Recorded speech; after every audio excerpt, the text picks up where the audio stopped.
Okay, तो finally हमें test ride के लिए व्हीकल मिल गया है। अब देखते हैं कैसा है एक्सपीरियंस।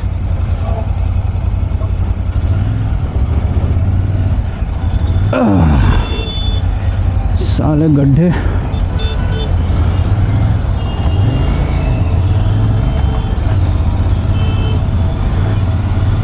थोड़ा लंबा कट मार के आते हैं। यहाँ तो जाम लगा हुआ है। पहले गियर पे डालते हैं।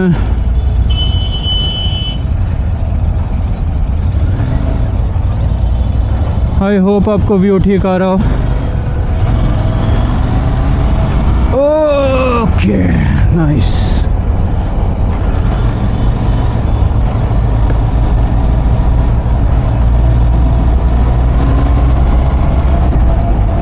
Nice nice.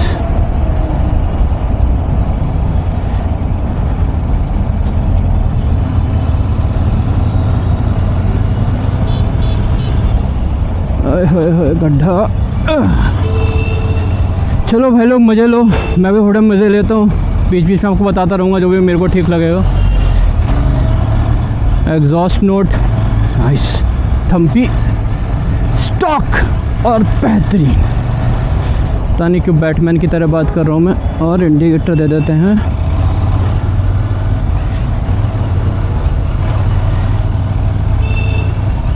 सेकंड गियर पे काफ़ी अच्छा पुल है यार, बहुत सही, मज़ा आ रहा है। अब एक अच्छे रास्ते पे चलते हैं।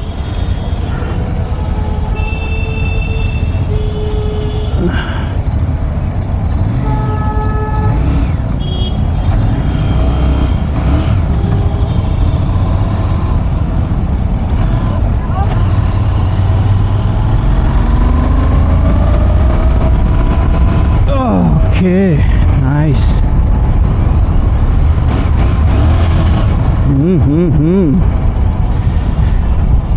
ओए अम्मा, मज़ा आ रहा है यार, बहुत मज़ा आ रहा है। आहा, ये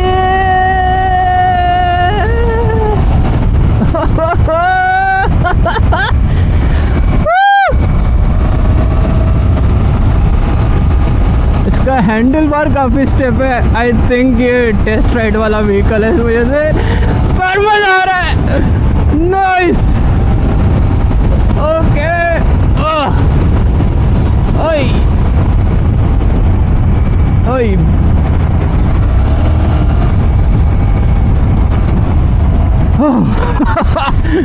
भाई 80 में थी और नोटिस भी नहीं किया। जय बजरंगबली। तीसरे गियर पे जाते हैं। हॉर्न अच्छा है।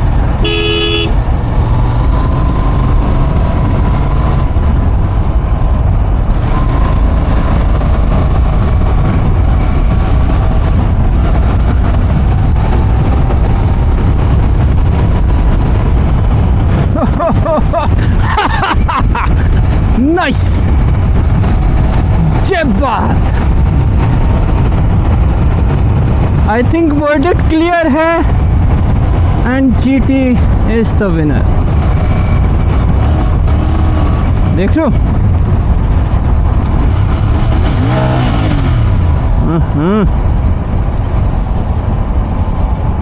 न्यूट्रल करके देखते हैं कि न्यूट्रल हो रहा है। हुआ था आई थिंक, और अरे हो गया। और बाइक बंद। ओके,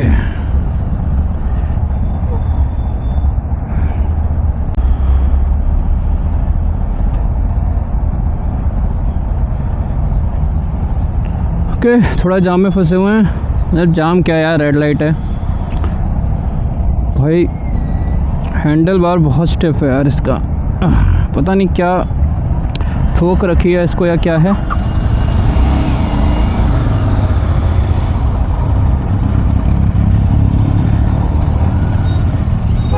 अब देखते हैं इसका टर्निंग रेडियस टेस्ट।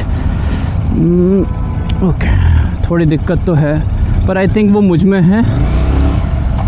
क्योंकि मैं यूज़ टू नहीं हूँ अभी।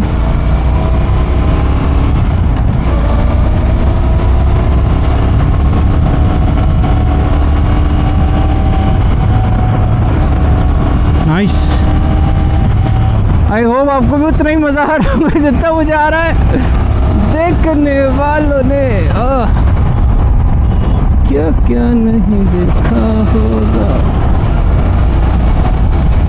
यार। ये यहाँ पे हैंडल थोड़ा गड़बड़ कर रहा है। बस यही उम्मीद है कि ये टेस्ट राइड वाले इसमें हो, ना कि एक्चुअल बाइक में, क्योंकि जब टर्न कर रहा हूँ ना तो मुझे ऐसा लग रहा है हैंडल एकदम से हैवी हो गया है और मतलब पुल नहीं हो रहा है। ये एक्चुअली में वाली फीलिंग दे रहा है जैसे लेन असिस्टेंस फीचर आया हुआ है आजकल एडास वाली गाड़ियों में, तो उनमें क्या है वो लेन चेंज नहीं करने देता।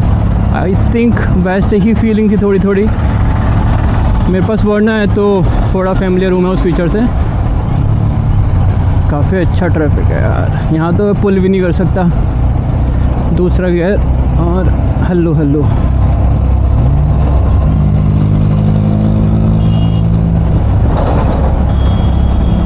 अच्छा, एक चीज़ मैंने जो भी नोटिस करी है कि मुझे बैक पोस्चर में कोई इशू नहीं है। मेरा पिछवाड़ा और मेरी बैक अच्छे से अलाइंड है, लेकिन मेरा जो पाम है हथेली, उसमें मुझे हल्का हल्का पेन फील हो रहा है, क्योंकि मैं अपने शोल्डर और फ्रंट बॉडी का वेट अपने पाम पे डाला हुआ है। अगर मैं ऐसे रहूँगा तो आप समझ सकते हो ना कि वेट किस तरफ जा रहा है, ग्रेविटी। अगर मैं हल्का सा इस तरफ रहूँगा तो थोड़ा रिलैक्सड है, लेकिन स्टिल अभी भी पाम पे ही है, क्योंकि मेरा हाथ जो है ना वो वज़न ले रहा है। ठीक है, तो ये चीज़ ऑब्ज़र्व करने वाली है। पर आई थिंक मैं ओके हूँ यार, इतने से दर्द से मैं सहन कर लूँगा, क्योंकि जो ये मज़ा दे रही है भाई और जो मिस्टर क्लीन का लुक है, आई थिंक वो जस्टिफाई करता है यार चीज़ें कि just go with it.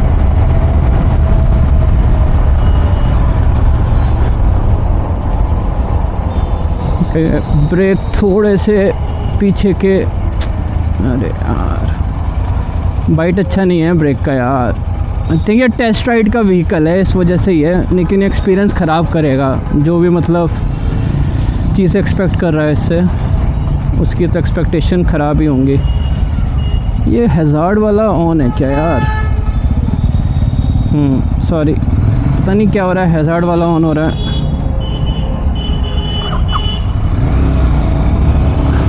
Sorry, मेरा ध्यान भटक गया था थोड़ा सा।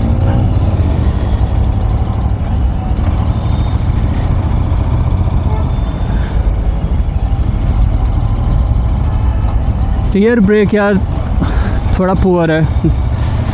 सॉरी, थोड़ा कंप्लेन कर रहा हूँ, पर मैं रिव्यू ही करने आया था अपने लिए, तो आई थिंक जस्टिफाई करना चाहिए कहीं ना कहीं वो डिसीजन। इंडिकेटर बंद नहीं किया था।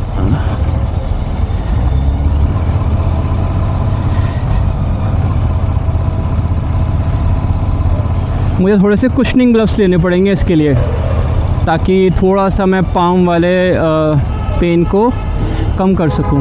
नहीं तो इसके साथ चलाना शुरू में तो खासकर मुश्किल होगा, बाकी तो आदत पड़ी जाएगी नो डाउट।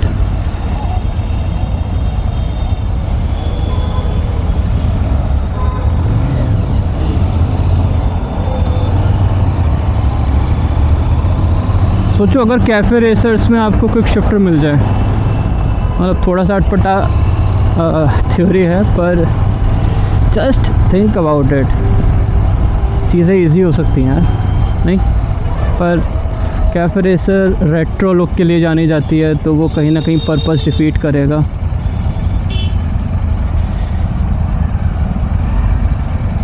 अरे भाई सॉरी, रियर ब्रेक बिल्कुल ही ख़राब है।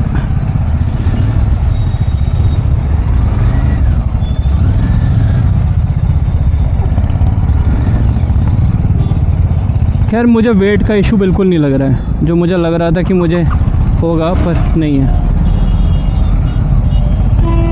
और ये गंदा वाला गड्ढा,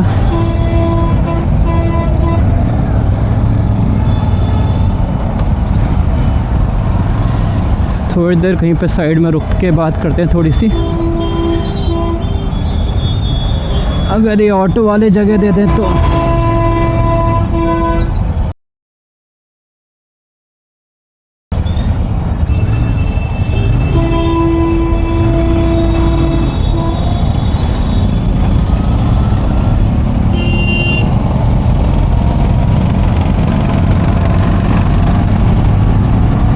आगे से टर्न लेके रुकते हैं।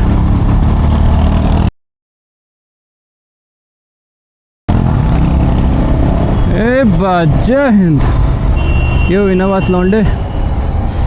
इंडिकेटर और brake brake brake brake brake. भाई ब्रेक में बड़ी जान लगानी पड़ रही है मुझे।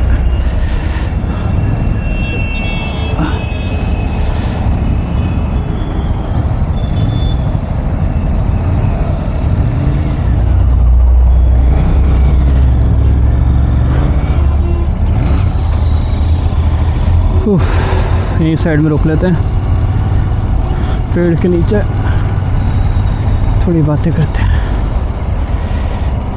न्यूट्रल मिल जाए एक बार में।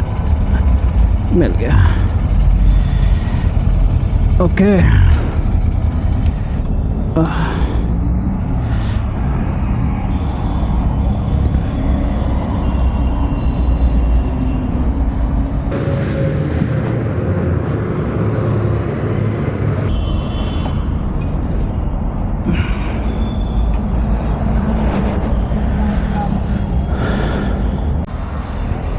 तो मैं आपको पहले एग्जॉस्ट नोट सुना देता हूँ। अपने फ़ोन से रिकॉर्ड करता हूँ ताकि आपको अच्छे से सुनाई दे।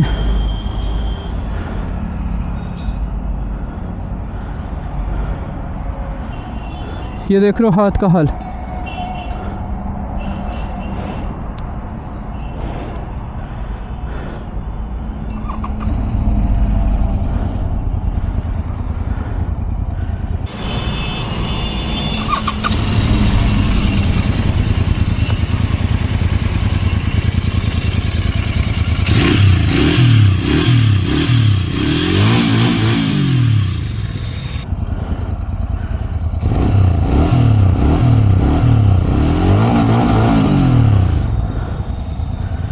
तो आपने सारा देख ही लिया। बाकी मैं वर्डिक्ट की बात घर पहुंच के करता हूँ। अभी फटाफट से इसको वापस रिटर्न करता हूँ, शोरूम पे बात करता हूँ थोड़ी सी। और ओके, तो अब बात कर लेते हैं वर्डिक्ट की। तो जैसा मेरा राइडिंग एक्सपीरियंस रहा, मैं सिर्फ राइडिंग एक्सपीरियंस की बात करूँगा, ना कि शोरूम और what happened with the sales person. वो एक सेकेंडरी चीज़ है जो मैं कभी और बताऊँगा। पर राइडिंग एक्सपीरियंस मेरा ऐसा था कि क्योंकि जो टेस्ट राइड व्हीकल था, आई थिंक उसकी बहुत हालत ख़राब थी, और जिसकी वजह से मुझे दो इश्यूज़ मेजरली लगे। पहला था हैंडल बार स्टिफ़ होना। वो काफ़ी स्टिफ़ था, मतलब एक नॉर्मल होता है वो एक्चुअली में काफ़ी लग रहा था। दूसरा रियर ब्रेक का कंसर्न लगा। रियर ब्रेक तो ऑलमोस्ट काम ही नहीं कर रहे थे। आप ऐसा समझो मैंने पूरा पंजा दबा रखा था, स्टिल कुछ नहीं हो रहा था। मैंने ट्राई करके भी देखा, लेकिन अल्टीमेटली मुझे फ्रंट ब्रेक दबाने ही पड़े, वो भी काफ़ी एग्रेसिवली मुझे टाइटली दबाने पड़े, तब जाके बाइक रुकी है। ठीक है, तो ये हो गई पहली चीज़ कि इसमें मुझे दिक्कत क्या लगी। अब बात कर लेते हैं इसमें मुझे अच्छा क्या लगा। इनिशियल इम्प्रेशन ये था कि जब मैं बाइक पे बैठूँगा तो मुझे बाइक हैवी काफ़ी लगेगी, और उस हैवी होने की वजह से मुझे बाइक को कंट्रोल करने में और मोड़ने में दिक्कत होगी। जैसा कि आपने पहले देखा था वीडियो में, मैं बाइक को बिना स्टार्ट किए सिर्फ़ और सिर्फ 180 डिग्री घुमा रहा हूँ, मतलब रिवर्स कर रहा हूँ। लेकिन अगर आपने वो वीडियो देखी हो तो वो मैं आराम से अपने पैरों को यूज़ करके कर पा रहा हूँ, तो मुझे वेट का कुछ ख़ास इशू नहीं था। ठीक है, अब मैं अपने बारे में बता दूँ, मैं 74 केजीज़ हूँ और 5'10" हूँ। मेरी हाइट पे, मेरे वेट पे मुझे ये कंसर्न नहीं लगा। मेरे पैर आराम से फ्लैट फुट कर पा रहे थे, और मेरी थाइस और नीज़ ईज़िली टैंक को ग्रैब कर रहे थे, और एक वो कहीं न कहीं कॉन्फिडेंट पॉस्चर क्रिएट कर रहा था, जिससे मुझे बिल्कुल भी अटपटा नहीं लगा। ठीक है, वेट का कंसर्न बिल्कुल नहीं था। हैंडल बार का मुझे ये लगा था कि हैंडल बार अगर बाइक बंद है या बाइक पहले गियर पे है तो मुझे उसे मोड़ने में कुछ खास इशू होगा। पर शायद मेरी एक्सपेक्टेशंस कुछ ज़्यादा थी तो मुझे वो इशू भी नहीं लगा, ठीक है। तो अब ये दो चीज़ मुझे इशू नहीं लगे, इसका मतलब ये मुझे अच्छे लगे। वेट कंसर्निंग चीज़ नहीं है और हैंडल बार भी मेरे लिए कंसर्निंग चीज़ नहीं है, अगर वो इशू जो मैंने बताया वो सिर्फ टेस्ट राइड व्हीकल का ही है तो, ठीक है। अब एग्जॉस्ट नोट को मैं नहीं बोल सकता, ऑब्वियसली वो फर्स्ट इम्प्रेशन में आप सबसे पहले वही सुनते हो। जैसी बाइक स्टार्ट करी मैंने, जो मैंने नोट सुना उसका, I was a big fan. तो ये 3 प्रोज़ हैं। अब इसके अलावा एक जो चीज़ हाईलाइट करने वाली है वो है सीटिंग। आई थिंक काफ़ी लोग बोलेंगे स्टॉक सीट अच्छी नहीं है या टूरिंग सीट लगवानी चाहिए। जब मैंने राइड करा तो मुझे ऐसा कोई इशू नहीं लगा। फिर लोग बोलते हैं शोल्डर पेन और बैक पेन होता है। मैंने एक्चुअली में बाइक कुछ 20 मिनट्स 25 मिनट्स चलाई है, जो काफ़ी लंबा ड्यूरेशन था अब तक का मेरा। तो वो मैंने traffic, bumper to bumper traffic, normal traffic और फ्री ओपन रोड्स सब में चलाया है। तो मुझे शोल्डर और बैक में कोई पेन नहीं फ़ील हुआ। मुझे पाम में फ़ील हुआ था पेन, जो मैंने उसका रीज़न बताया भी था कि मेरी बॉडी अभी हैबिचुअल नहीं है। वो सिर्फ उस वजह से है, वो पॉस्चर की वजह से ही है ऑब्वियसली, क्योंकि मेरी बॉडी जो है आगे की तरफ लीन है और सारा वेट मेरे पाम पे आ रहा है जो हैंडल बार पे चिपका हुआ है। तो अगर मैं कुशनिंग ग्लव्स पहनता हूँ जिसमें हल्का हल्का फोम हो, तो उससे क्या होगा कि मेरा जो पाम है वो दबेगा नहीं। एज इन मुझे ऐसा फील नहीं होगा कि कुछ दबा रहा है मेरे पाम को। तो थोड़ा सा उससे अनकम्फर्ट कम होगा, सारा नहीं पर स्टिल अ बेटर डील, ठीक है। अब इस पोस्चर में फ़ायदा भी है। मेरे केस में मुझे अपराइट पोजीशन में उतना अच्छा नहीं लग रहा था जितना मुझे इस एग्रेसिव पोजीशन में अच्छा लगा। क्यों? क्योंकि आई थिंक मैं हैबिचुअल था उस अपराइट पोजीशन से, और कहीं ना कहीं मैं फेड अप था कि यार मतलब कुछ नया नहीं है ना। तो ये जो पोस्चर है ये मुझे वो नयापन दे रहा था, एक एक्साइटमेंट दे रहा था, ठीक है। अब प्रोज़ और कॉन्स की बात करी थी मैंने। अब एक चीज़ जो आई थिंक सब लोग एग्री नहीं करेंगे, ये सिर्फ ऑब्जर्वेशन है, वो ये है कि अगर आप स्पीड 400 को चलाते हो या ड्यूक 390 को चलाते हो या GT 650 को चलाते हो, आपको एक मेजर डिफरेंस फील होगा, वो है पावर टू वेट रेशो का, ठीक है। आई थिंक ये समझाने वाली चीज़ नहीं है, ये ऑलरेडी लोगों को पता होगी कि ड्यूक स्पीड और ड्यूक का वेट सबसे कम है, आई थिंक 170s में है। स्पीड का थोड़ा ज़्यादा है और GT का तो काफ़ी ज़्यादा है। अगर आप फुल टैंक करके चलते हो तो ऑब्वियसली वो और वेट बढ़ा देता है।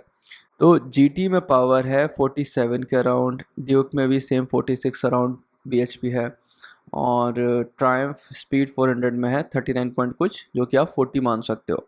तो अगर आप इन इन तीनों में आप डिफरेंस देखते हो तो 7 bhp के अराउंड डिफरेंस है स्पीड और ड्यूक GT 650 में, ठीक है।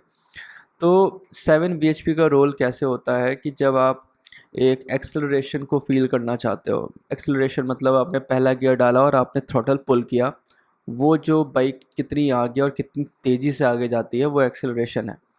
तो ट्रायम्फ और ड्यूक में वो आपको बहुत ही अच्छे से फील होगा। उसका मतलब है आपकी बॉडी एकदम से पीछे जाएगी, बाइक एकदम से आगे जाएगी, क्योंकि वेट कम है और पावर ज़्यादा है बाइक में, तो आपको वो फील होगा। जीटी के केस में वेट वही एक डिसएडवांटेज बनता है इनिशियल एक्सेलरेशन और इनिशियल पुल में, क्योंकि एक बाइक अगर 47 bhp प्रोड्यूस करती है लेकिन 220 किलो का वेट उसको पुल करना है, तो वो ऑब्वियसली मेहनत करेगी, टाइम लगाएगी, तो वो उतना आपको पुल फील नहीं होगा जितना आपको बाकी ड्यूक 390 और स्पीड 400 में फील होगा, ठीक है। ये ऑब्जर्वेशन थी मेरी। पर वेट का एक एडवांटेज है कि जब आप क्रूजिंग स्पीड पे होते हो, जब आपको बेसिकली एक कांस्टेंट स्पीड पे चलना होता है, अल्टीमेटली वहाँ पे वेट का इशू नहीं फील होगा आपको, और उस टाइम पे GT 650 अच्छे से स्पीड पकड़ती है, ठीक है। अगेन मैं अभी भी स्पीड पकड़ने की बात कर रहा हूँ, ना कि क्विक एक्सेलरेशन की, ठीक है। तो जब आप एक रश फील करना चाहते हो, रश का मतलब है क्विक रश, एकदम से जो बाइक आपको देती है, उस केस में हमेशा हल्की बाइक्स जीतती है। तो इस चीज़ से थोड़ा सा मेरा एक्साइटमेंट कम हुआ था, मेरी एक्सपेक्टेशन शैटर हुई थी और कहीं ना कहीं मेरा मूड ऑफ हुआ था। क्योंकि GT 650 एक तरीके से मेरे लिए एक बेस्ट ऑप्शन हुआ करता था हमेशा से, पर उसके बाद मुझे थोड़ा सा रीथिंक करना पड़ेगा। तो आई थिंक वो मैं अपना डिसीजन बताता हूँ आपको जैसा भी मेरा होता है। पर अभी के लिए वर्डिक्ट मेरा यही है कि GT 650 उन लोगों के लिए है जो वेट को झेल सके, जो हैंडल बार को झेल सके, जो राइडिंग पॉस्चर को झेल सके, तभी आप इस बाइक की तरफ जाओ। नहीं तो आपके पास बहुत ऑप्शंस हैं, आप उस पे आप कहीं ना कहीं जा सकते हो। लेकिन GT 650 सिर्फ उन लोगों के लिए है जो पैशनेट हैं बाइक को लेके, और जिनको थोड़ा सा खर्चा करने में इशू नहीं है, चाहे वो माइलेज को लेके हो, चाहे वो मेंटेनेंस को लेके हो, चाहे राइडिंग गियर्स को लेके हो। मैं तो सीरियसली रिकमेंड करता हूँ कि सिर्फ वही लोग GT 650 लें जो राइडिंग गियर्स अफोर्ड कर सकते हैं, क्योंकि बाइक भारी है, कभी आपके पैर के ऊपर गिरेगी तो आपको, समझ रहे हो आप, तो वो सब चीज़ आपको सोचनी चाहिए और लेनी चाहिए। तो वर्डिक्ट यही है कि GT 650 is a very good and refined bike for sure. मैंने जब ये बाइक नहीं चलाई थी तब मैं सिर्फ और सिर्फ लुक्स का फ़ैन था, और ख़ासकर मिस्टर क्लीन वेरिएंट का।